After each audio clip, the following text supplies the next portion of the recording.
तो प्यारे विद्यार्थियों, स्वागत है आप सभी का एक और नए वीडियो में। प्यारे विद्यार्थियों, आज हम यहाँ से देखेंगे त्रैमासिक परीक्षा हेतु कक्षा 12वीं के महत्वपूर्ण आईएमपी क्वेश्चन जो कि राजनीति शास्त्र विषय के हैं।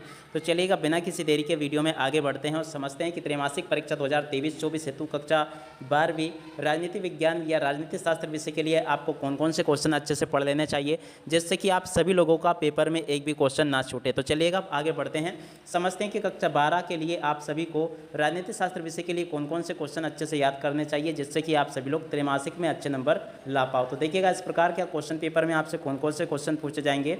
चलिएगा आगे बढ़ते हैं और समझते हैं। तो सबसे पहले हम 2 अंक वाले क्वेश्चन समझते हैं। तो देखिएगा 2 अंकों में कौन कौन से क्वेश्चन आपसे पूछे जाएंगे। चलिएगा आगे बढ़ते हैं और समझते हैं। तो देखिएगा सबसे पहले मैं आपको बता देना चाहता हूं प्यारे विद्यार्थियों, ये सभी के सभी आपके 2 अंक वाले क्वेश्चन हैं। आप सभी लोग यहाँ से इनको अच्छे से देख लेंगे और इनको याद भी कर लेंगे।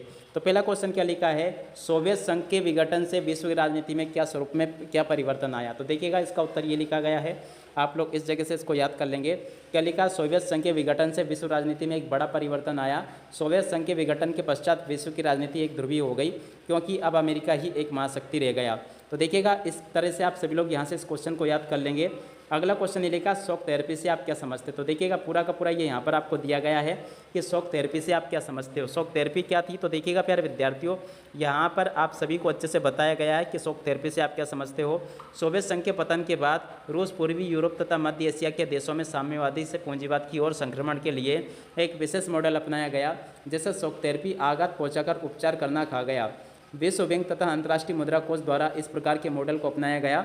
साम्यवाद से पूंजीवाद की ओर संक्रमण के लिए ये बेहतर तरीका नहीं था, क्योंकि पूंजीवादी की सुधार तुरंत किए जाने की अपेक्षा धीरे धीरे किए जाने की चाहिए थे, जो कि तो आप सभी लोग इस प्रकार से इसको याद कर लेंगे और एकदम से ये लिखा, बाकी का उत्तर से ही सभी प्रकार के परिवर्तनों को जनता पर लाद देना, उन्हें आघात देना उचित नहीं था। ये इसका उत्तर होगा। अब इसके बाद में आगे बढ़ते हैं, अगला क्वेश्चन देखते हैं। तो देखिएगा अगला क्वेश्चन ये लिखा है, संयुक्त राष्ट्र संघ के कोई 3 उद्देश्यों अंगों के नाम लिखे। तो 3 अंग नहीं, आप तो 6 के 6 अंगों को याद कर लें।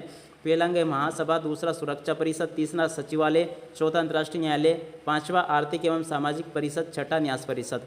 अब इसके बाद में अगले क्वेश्चन को देखते हैं क्या लिखा। तो देखिएगा अगला क्वेश्चन ये लिखा है, देख सकते हो, सार्क या दक्षेस की कोई 2 उद्देश्य लिखी है। तो देखिएगा सार्क या दक्षेस के उद्देश्य कौन कौन से हैं। तो पहला तो ये लिखा गया है और उसके बाद में दूसरा ये लिखा है। तो दोनों ही सार्क या दक्षेस के उद्देश्य हैं।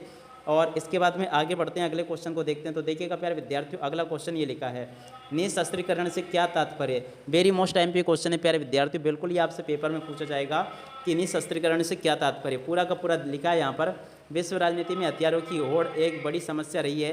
प्रत्येक देश अपने हथियारों या शस्त्रों को बढ़ाने में लगा हुआ है, जिससे तनाव की स्थितियाँ और निर्मित होती रहती है। और इसके बाद में सभी देश अपने शस्त्रों को कम करें, जिससे शांति की स्थापना हो सके। इसे ही निशस्त्रीकरण कहते हैं। तो ये इस प्रकार से इसका उत्तर हो जाएगा। अब इसके बाद में आगे बढ़ते हैं, अगले क्वेश्चन को देखते हैं। तो देखिएगा प्यारे विद्यार्थियों, अगला क्वेश्चन ये लिखा है, देख सकते हो यहाँ से आप सभी लोग, शरणार्थी समस्या के 2 प्रावधान लिखिए। तो देखिएगा शरणार्थी समस्या के 2 प्रावधान कौन कौन से हैं। पहला प्रावधान लिखा है, शरणार्थी समस्या ने बड़े शहरों की डेमोग्राफी को बदल दिया और शरणार्थी समस्या के कारण गरीबी, भुखमरी, बेरोजगारी जैसी समस्याएं पैदा हो गई। तो यहाँ से आप लोग इसको याद कर लेंगे पूरा।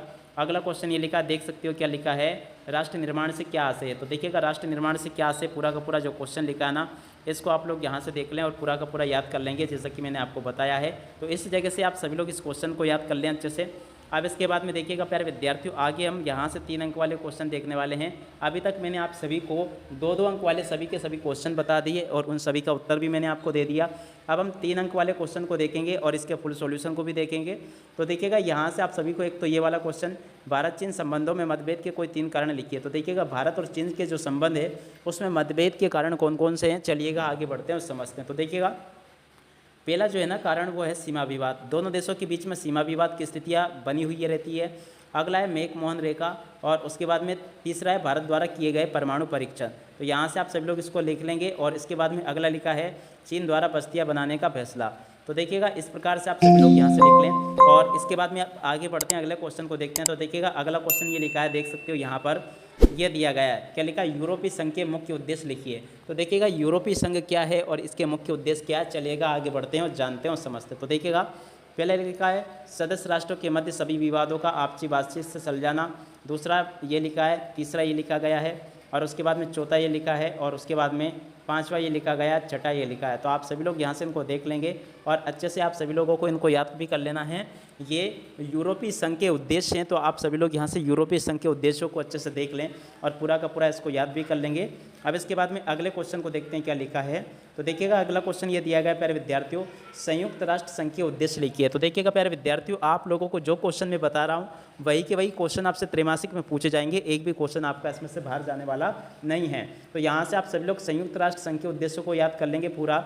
इस प्रकार से क्वेश्चन यहाँ से आपसे पूछा जाएगा कि संयुक्त राष्ट्र संघ के उद्देश्य क्या क्या है। पहले लिखा है आने वाली पीढ़ियों को युद्ध की विभीषिका से बचाना।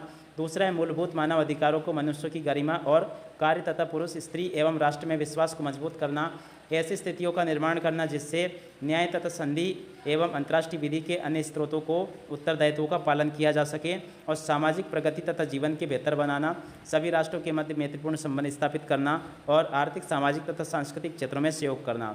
अब इसके बाद में अगला क्वेश्चन यहाँ से देख लें आप सभी लोग क्या लिखा है, सुरक्षा परिषद के कार्यों का वर्णन कीजिए। तो देखिएगा सुरक्षा परिषद कौन कौन से कार्य करता है। सुरक्षा परिषद का पहला कार्य है अंतर्राष्ट्रीय शांति का प्रयास करना, और उसके अलावा दूसरा कार्य क्या है, शांति भंग की स्थिति को टालना। देखिएगा, और उसके बाद में तीसरा है झगड़े की छानबीन एवं जांच पड़ताल करना। और उसके बाद में अगला देखते हैं कार्य योजना बनाना।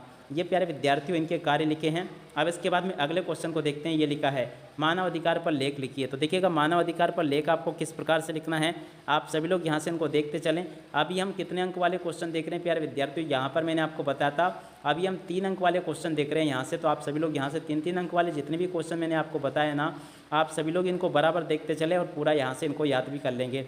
तो यहाँ तक का मैंने आपको बता दिया था। अब इसके बाद में आगे बढ़ते हैं, अगले क्वेश्चन को देखते हैं। तो देखिएगा क्वेश्चन नंबर ये लिखा है, क्वेश्चन नंबर 5 मानव अधिकार पर लेख लिखिए। तो देखिएगा मानव अधिकार क्या है, तो पहला तो ये लिखा गया है और उसके बाद में कुछ हिस्सा ये लिखा गया है, आप सभी लोग यहाँ से याद कर लेंगे। और अगला क्वेश्चन ये लिखा है समग्र परमाणु प्रतिरक्षण प्रतिबंध संधि CTBT के प्रमुख प्रावधान क्या थे। तो देखिएगा CTBT के प्रमुख प्रावधान क्या, पहला ये लिखा गया है, उसके बाद में दूसरा ये लिखा है, तीसरा ये लिखा है। तो आप सभी लोग यहाँ से इसके प्रावधानों को याद कर लेंगे। अगला क्वेश्चन ये लिखा है पर्यावरण संरक्षण के सुझाव दीजिए। तो देखिएगा पर्यावरण संरक्षण को लेकर क्या क्या सुझाव दिए गए हैं, यहाँ से देख लीजिएगा आप। पहला लिखा जैव विविधता को बनाए रखना, दूसरा लिखा वृक्षारोपण कार्यक्रम, और उसके बाद में अगला लिखा तीसरा बड़ी बांध योजनाओं का समुचित विकास करना। अब इसके बाद में प्यारे विद्यार्थियों आगे हम यहाँ से 4 अंक वाले क्वेश्चन देखने वाले हैं। तो 4 अंक वाले क्वेश्चन में पहला क्वेश्चन दक्षिण एशिया में शांति एवं सहयोग किस प्रकार बढ़ाया जा सकता है। तो इस वाले क्वेश्चन को आप लोग देख लेंगे यहाँ तक का। दूसरा क्वेश्चन ये लिखा है, देख सकते हो पॉइंट्स दिए गए हैं यहाँ पर, तो आप सभी लोग यहाँ से इन पॉइंट्स को अच्छे से याद कर लें जैसा कि मैंने आपको बताया है।